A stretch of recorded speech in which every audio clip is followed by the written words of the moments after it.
ఉమ్మడి తూర్పుగోదావరి జిల్లాలో పెట్రోల్ బంకులు బోసిపోయాయి. దాదాపు 80% పైగా బంకుల్లో నో స్టాక్ బోర్డులు దర్శనమిస్తున్నాయి. దీంతో వాహనదారులు అనేక ఇబ్బందులు పడుతున్నారు. పెట్రోల్, డీజిల్ అందుబాటులో ఉన్న బంకుల్లో పరిమితి స్థాయిలోనే వాహనదారులకు ఇస్తున్నారు. సదరు బంకుల ఎదుట వాహనాలు బారులు తీరాయి. మరో అధికారులు జిల్లాలో ఎటువంటి కొరత లేదని చెబుతున్నారు.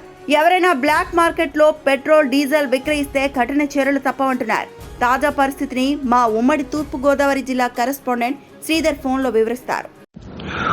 ఉమ్మడి తూర్పుగోదావరి జిల్లాలో పెట్రోల్, డీజిల్ కొరత వాహనదారులను వేధిస్తోంది. పశ్చిమాసియా యుద్ధం ఎఫెక్ట్ నేపథ్యంలో దాదాపుగా 80% పైగా బంకుల్లో బయట నో స్టాక్ బోర్డులు పెడతా ఉన్నారు. పెట్రోల్, డీజిల్ అందుబాటులో లేదని బోర్డులు పెట్టడంతో వాహనదారులు అనేక ఇక్కట్లు పడుతున్న పరిస్థితి మనం జిల్లా వ్యాప్తంగా గమనిస్తా ఉన్నాం. దాదాపుగా జిల్లాలో చూసుకుంటే 450 పైచీలకు పెట్రోల్ బంకులు ఉన్నాయి. ఇవి ప్రభుత్వ రంగ సంస్థలతో పాటు ప్రైవేట్ బంకులు కూడా కలుపుకుని దాదాపుగా ఈ బంకుల్లో 80% పైగా బోర్డులు బయట, ఈ పెట్రోల్ బంకులు బయట నో స్టాక్ బోర్డు కనిపిస్తా ఉన్న పరిస్థితి అయితే ఉంది. అయితే అధికారులు ఎప్పటికప్పుడు పరిస్థితిని సమీక్షిస్తా ఉన్నారు. సమీక్షించడంతో పాటు ఇటు ఎక్కడా కూడా పెట్రోల్ బంకుల్లో కొరత లేదని చెప్తా ఉన్నప్పటికీ కూడా దాదాపుగా పెట్రోల్ బంకులు ఎక్కువ శాతం ప్రధానంగా చూసుకుంటే 2 జాతీయ రహదారులు ఉన్నాయి. ఒకటి ఈ 2 జాతీయ రహదారుల పైన కూడా పూర్తి స్థాయిలో ఎక్కడ పెట్రోల్ బంకులు తెరుచుకున్న పరిస్థితి కనిపించడం లేదు. రవాణా రంగంపై ఇది తీవ్రంగా ప్రభావం చూపిస్తా ఉంది. ఎందుకంటే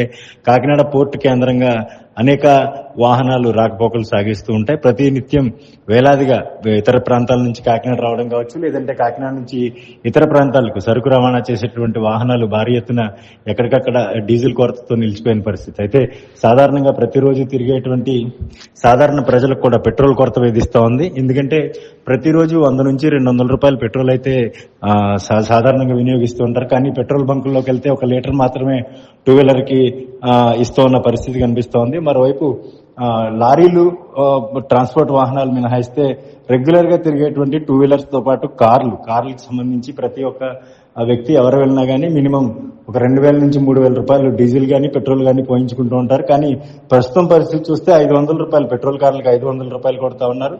మరోవైపు ఈ డీజిల్ కార్లకు మాత్రం 1000 రూపాయల వరకు డీజిల్ నింపుతా ఉన్న పరిస్థితి. మరోవైపు యానం ప్రాంతంలో ఎక్కువ నిత్యం ఈ యొక్క డీజిల్ వాహనాలు కానీ పెట్రోల్ వాహనాలు కానీ, ఎందుకంటే యానం పరిసర ప్రాంతాల్లో ఉండేటువంటి వారంతా కూడా యానంలో పెట్రోల్, డీజిల్ నింపుకుంటూ ఉంటారు. కానీ ఆ ప్రాంతంలో కూడా ప్రస్తుతం దాదాపుగా ఉన్నటువంటి బంకులన్నీ కూడా మూతపడినాయి. ఎవరు కూడా సిబ్బందిని కూడా అక్కడ ఉంచకుండా మొత్తం నో స్టాక్ బోర్డులు పెట్టేసి మొత్తం బంకులను పూర్తిగా మూసివేసిన పరిస్థితి కనిపిస్తోంది. అయితే 2-3 రోజుల క్రితం చూసుకుంటే కొంత పరిస్థితి ఆశాజనకంగా, లేదంటే కొంత వెసులుబాటు ఉన్నప్పటికీ ఇప్పుడు దాదాపుగా 80% పైగా బంకుల్లో పెట్రోల్ లేకపోవడం, డీజిల్ లేకపోవడం, మరోవైపు గ్యాస్ కొరత కూడా అదే స్థాయిలో కనిపిస్తున్న నేపథ్యంలో పెద్ద ఎత్తున మొత్తం వాహనదారులంతా కూడా ఆందోళన వ్యక్తం చేస్తున్నారు. కానీ అధికారులు చాలా స్పష్టంగా చెప్తా ఉన్నారు, ఎక్కడ కూడా డీజిల్, పెట్రోల్ కొరత లేదు. ఒకవేళ ఎవరైనా బ్లాక్ మార్కెట్ లో వినియోగిస్తే మాత్రం వారి మీద కఠిన చర్యలు తీసుకుంటాం. 6A కేసులు నమోదు చేయడంతో పాటు అవసరమైతే లైసెన్సులు కూడా రద్దు చేస్తామని అధికారులు చెప్తా ఉన్నారు. ఏదేమైనప్పటికీ ఈ పరిస్థితి ఎప్పటి వరకు కొనసాగుతుంది అనేది కూడా పూర్తి స్థాయిలో అధికారులు స్పష్టంగా ఇచ్చేందుకు, ప్రజలకి చెప్పేందుకు కూడా ముందుకు వస్తా ఉన్నారు. సివిల్ సప్లైస్ శాఖ అధికారులతో పాటు జిల్లా కలెక్టర్లు, ఎక్కడికక్కడ జాయింట్ కలెక్టర్లు కూడా పరిస్థితిని పర్యవేక్షిస్తా ఉన్నారు. ఎక్కడైనా డీజిల్ కొరత, ఒకవేళ డీజిల్ వస్తే మాత్రం పూర్తిగా ప్రజలకు అందుబాటులో ఉంచేలాగా కమర్షియల్ వాహనాలు, లేదంటే ఈ పెట్రోల్ బంకులతో పాటు ఈ రొయ్యల చెరువులు, చేపల చెరువుల దగ్గర వినియోగించేటువంటి వారికి ఆ కోటా తగ్గించి ప్రజల వినియోగానికి అత్యవసర పరిస్థితుల్లో ఉండేటువంటి వారికి ఈ డీజిల్ సప్లై చేయాలని కూడా ఆదేశాలు జారీ చేస్తూ ఉన్న పరిస్థితి.